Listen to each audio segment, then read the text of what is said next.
In this short video, I want to discuss how to choose between the law of sines and the law of cosines as your starting method of finding missing sides of non-right triangles. Here's an example where we want to solve for the missing c side. 34 is the c angle. Across from it is the c side we want to solve for. The b angle is missing. Across from it is the b side, which is 9. Across from it is the a side, 5.1. What I notice about this setup is that I do not have a pair of numbers for both the C angle and the C side. I also don't have a pair of numbers for the A angle and the A side, or a pair of numbers for the B angle and the B side. Because there are no pairs, if I try to set up the law of sines, no matter how I try to do it, whether it's with the A's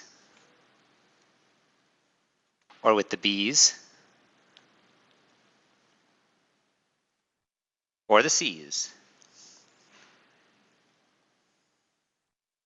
there is no way to avoid having at least one variable in one of the fractions.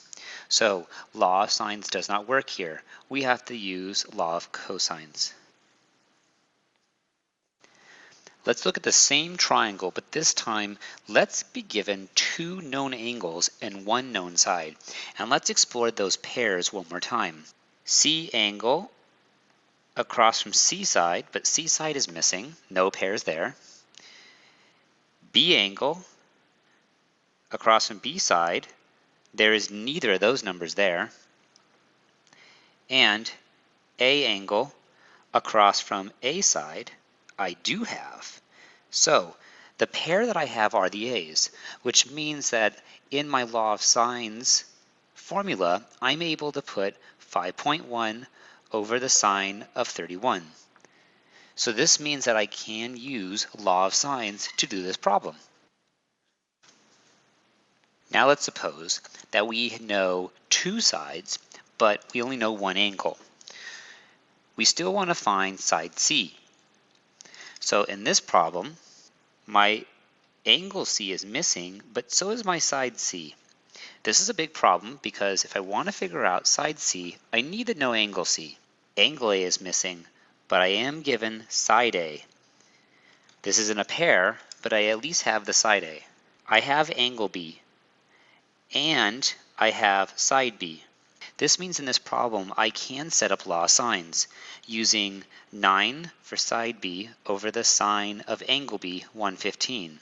But since I cannot solve for C without the C angle, I'm going to have to first work on the angle A so that I can get angle C. So in this problem I would solve for angle A first and then move on to get our angle C and our side C. But this problem still is set up in a way that allows me to use the law of sines. So just to recap, if you end up with a problem where there are no possible pairs to be made, we have to start with law of cosines. If you can make a pair, such as the blue, the A's in this problem, start with law of sines. Sometimes you start with law of sines in this example to find one piece that will eventually lead you to the final answer. But the key here with all these problems is look for those pairs. If you need help solving any of these examples, please refer to the law of sines video and the law of cosines video for help.